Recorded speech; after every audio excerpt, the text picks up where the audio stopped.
আমার নবীজি বলেন, রাতের বেলা আমি ঘুমিয়ে পড়লাম, স্বপ্নের মধ্যে দেখি দুজন ফেরেশতা আমাকে এসে ধরলেন, স্বপ্নের মধ্যে আমাকে নিয়ে গেলেন।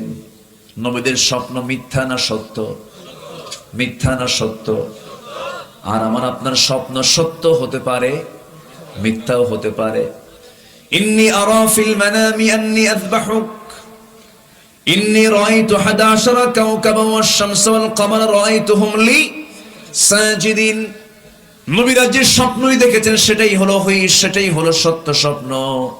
রাসূল বলছেন, স্বপ্নের মধ্যে আমাকে দুজন ফেরেশতা নিয়ে চলে গেল, একটা পাহাড়িয়া উঁচু পাহাড়ের উপরে আমাকে উঠানো হলো।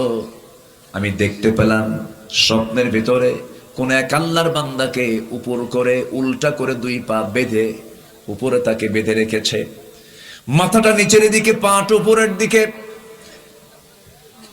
ধারালো এক অস্ত্র নিয়া তার মুখের মধ্যে ধারালো অস্ত্র চাকুটা ঢুকায়া দিয়া বারবার মুখটা কাটতেছে, রক্তগুলো গড়ে গড়ে পড়তেছে, আবার ঠিক হয়ে যায়, আবার তার মুখটা কেটে ফেলে, রক্তে সয়লাব হয়ে যাচ্ছে।